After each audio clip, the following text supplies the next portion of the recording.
says, then all the congregation of the people of Israel moved on from the wilderness of Sin by stages, according to the commandment of the Lord, and camped at Rephidim, where there was no water for the people to drink.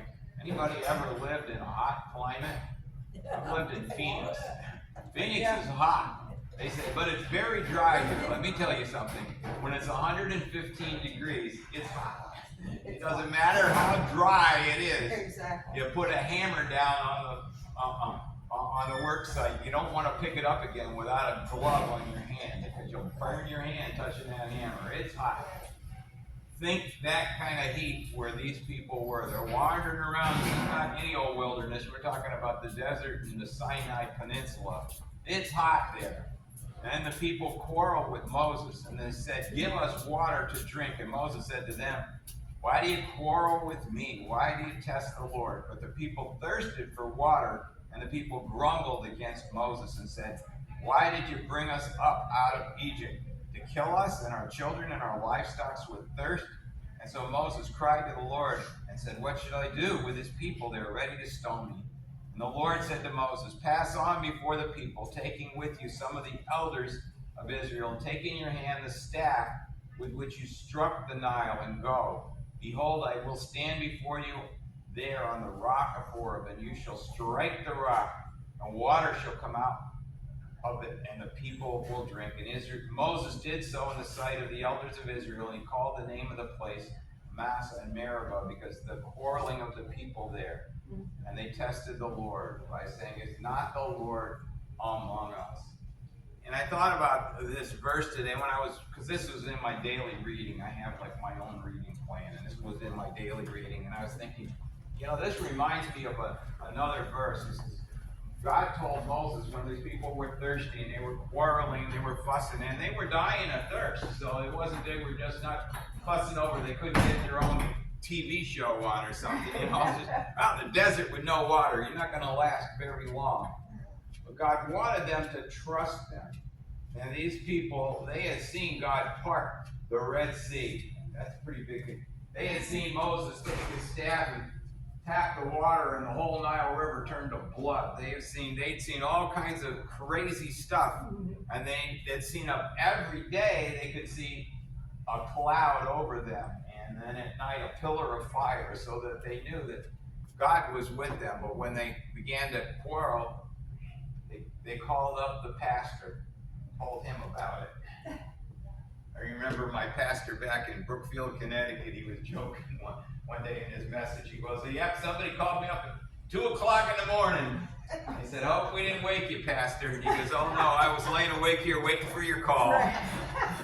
Nobody ever calls you at 2 o'clock in the morning because I had a great day, Pastor, and I just wanted to call and thank you, They called to complain. They were complaining to Moses, but God had a solution for their needs. And God's solution was when he took the staff, and what did he do?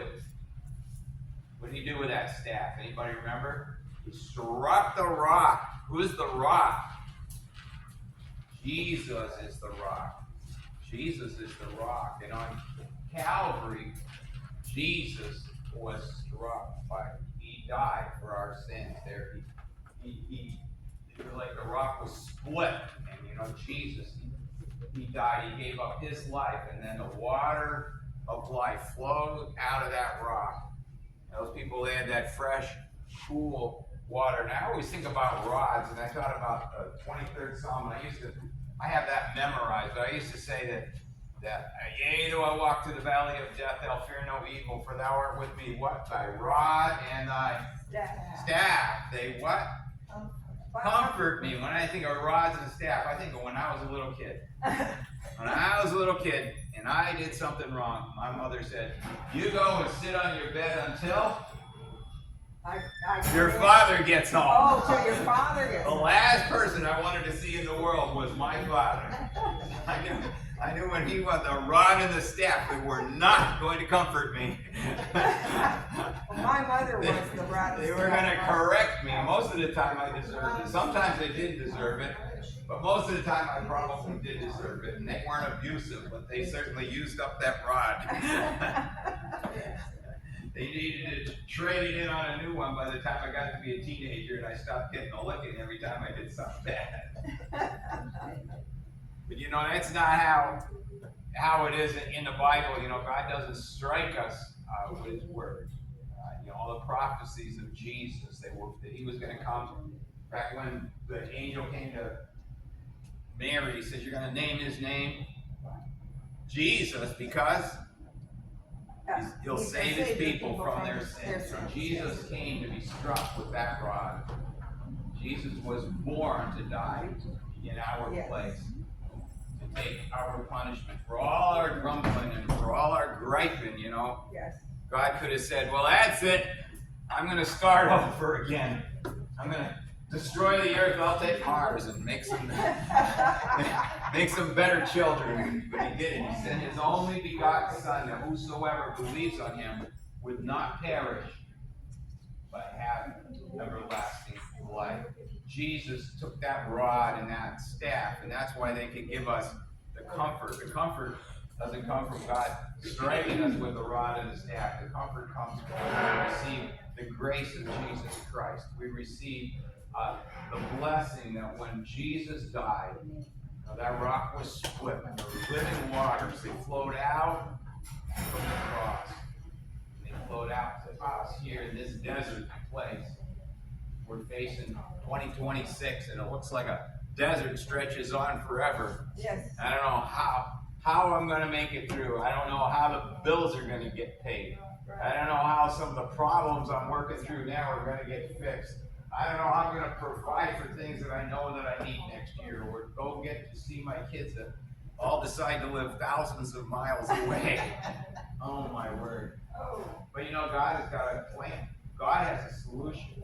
God has streams in the desert because Jesus was struck on that cross for me, for you. And streams of living water are flowing if we'll come to Him. When we stop our complaining, when we start giving praise, and start thanking God for all that He gives us through Jesus Christ. Lord, we